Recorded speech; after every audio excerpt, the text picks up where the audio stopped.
Hello everyone and welcome back to my channel. আমি পুষ্পিতা চলে এসেছি নতুন ভিডিও নিয়ে। আগের ভিডিওতে আমি ওয়াইল্ড হার্ট অফ আলাস্কা মানে ডেনালি ন্যাশনাল পার্ক ঘোরার অভিজ্ঞতা, গোল্ডেন হার্ট অফ আলাস্কা অর্থাৎ ফেয়ার ব্যাংকসের মাস্ট ভিজিট অ্যাট্রাকশনস নিয়ে বিস্তারিত আলোচনা করেছি। এই ভিডিওতে আমি ফেয়ার ব্যাংকস থেকে আর্কটিক সার্কেল অবধি পৌঁছানোর ভয়ঙ্কর অবিস্মরণীয় অভিজ্ঞতা আর সেই দুর্গম রাস্তার শেষে অপ্রত্যাশিত একটা পুরস্কার প্রাপ্তি নিয়ে আলোচনা করব। সেটা কি জানতে হলে পুরো ভিডিওটা দেখতে হবে। ডাল্টন হাইওয়ে বা আলাস্কার রুট 11 হলো পৃথিবীর অন্যতম দুর্গম, নির্জন এবং রোমাঞ্চকর রাস্তা। ফেয়ার ব্যাংকসের উত্তর থেকে আর্কটিক মহাসাগর পর্যন্ত বিস্তৃত এই 414 মাইলের পাথুরে পথটি মূলত ট্রান্স আলাস্কা পাইপলাইন রক্ষণাবেক্ষণের জন্যই তৈরি করা হয়েছিল।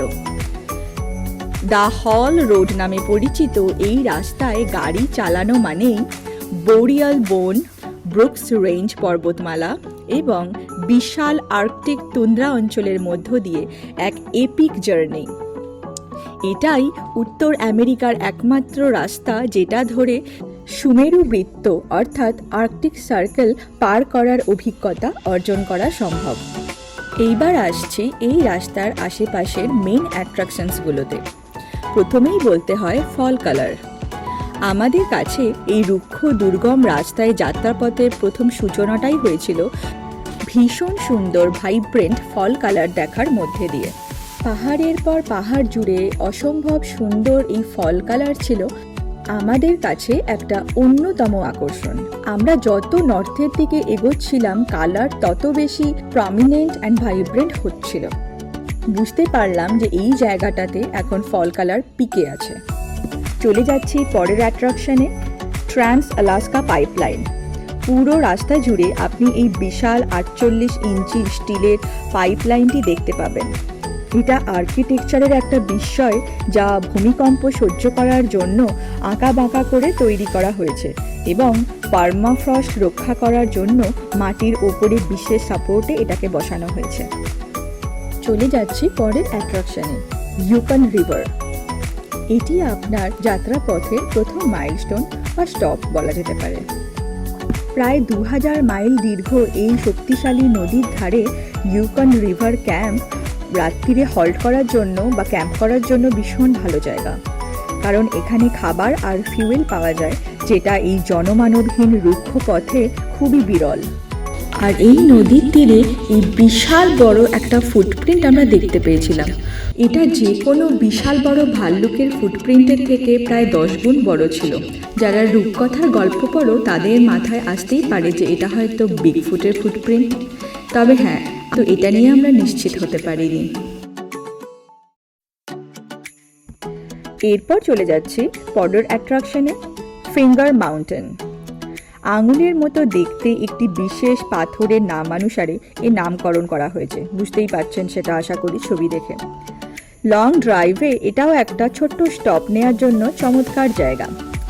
এখান থেকে কানুতি ফ্ল্যাটসের অসাধারণ দৃশ্য দেখা যায় আর এখান থেকে নর্দার্ন লাইটসও খুব সুন্দর দেখা যায়। এবার যাচ্ছি এই রাস্তার সবথেকে বড় হাইলাইট, আর্কটিক সার্কেল। এখানেই সেই বিখ্যাত সাইন বোর্ড যেখানে পর্যটকরা ছবি তোলেন। এটি সেই ভৌগোলিক অক্ষাংশ যেখানে গ্রীষ্মকালে সূর্য কখনো অস্ত যায় না এবং শীতকালে সূর্য কখনো উদিত হয় না। এই জায়গাতে একটা ইনফরমেশন সেন্টার আছে। সেখানে গিয়ে বেশ কিছুক্ষণ অপেক্ষা করে আমরা এই রিভারটা পেয়েছিলাম, যেটা সারা জীবনের একটা বিস্ময়কর সূচক হিসেবে থাকবে, এই দিনগুলোকে স্মরণ করাবে। পরের অ্যাট্রাকশন, কোল্ড ফুট ক্যাম্প। এক সময়কার স্বর্ণখনি এই ক্যাম্পটি এখন হাইওয়ের প্রধান সভ্যতা কেন্দ্র হিসেবে গণ্য হয়।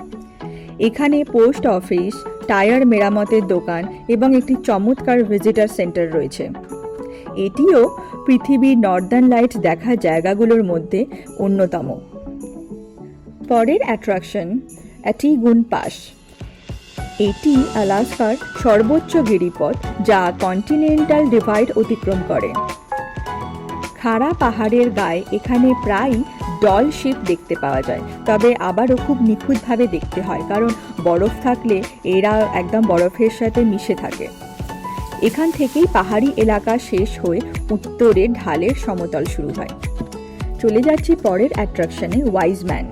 ডালটন হাইওয়ের ওপর ব্রুকস রেঞ্জের গভীরে কোয়াকু রিভারের তীরে অবস্থিত ওয়াইজম্যান হল আলাস্কার একটি ছোট্ট এবং অফ গ্রিড গ্রাম, যেটা অরোরা বোরিয়ালিস দেখার জন্য বিশ্বের অন্যতম সেরা স্থান হিসেবেও গণ্য হয়।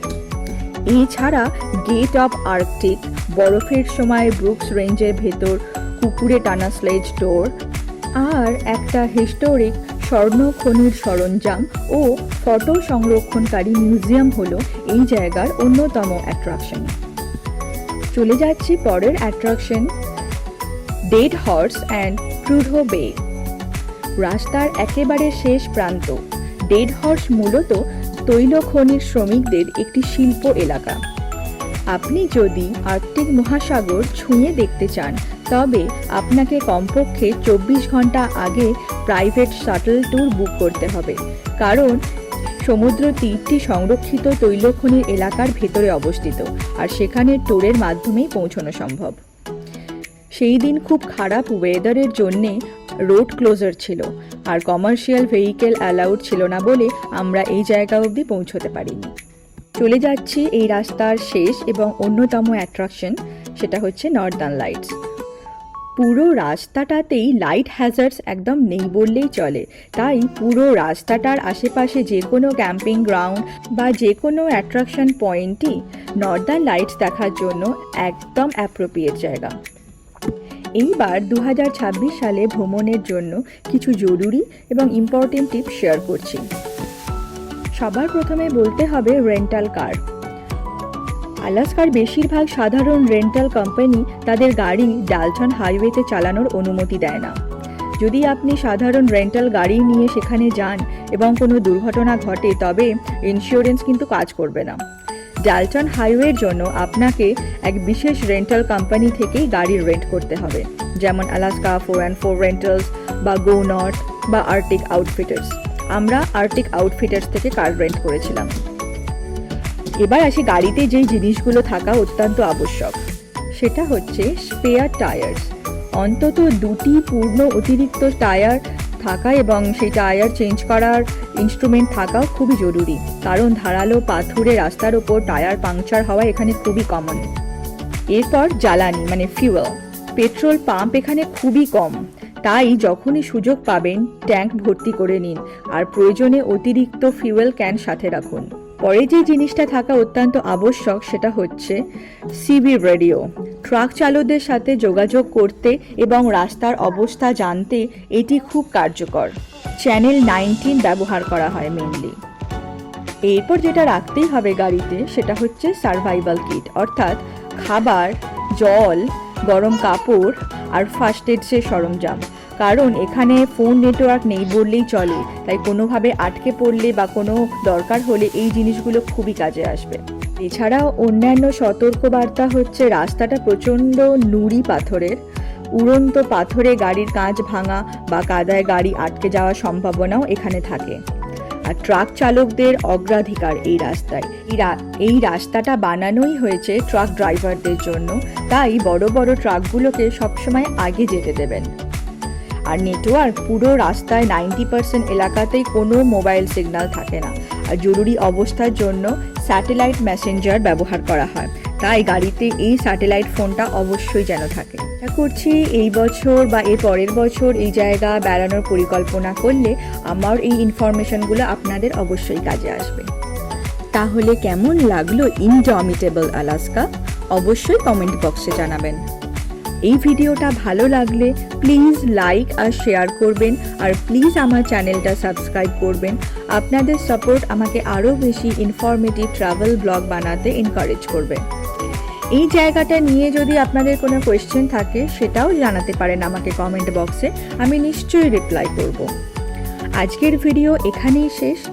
পরের ভিডিওতে থাকবে আলাস্কার সবথেকে বড় সিটি অ্যাঙ্করেজের কালচার, হিস্ট্রি আর টপ অ্যাট্রাকশনস পয়েন্ট। দেখা হচ্ছে পরের ভিডিওতে। ভালো থাকুন, সুস্থ থাকুন। বাই।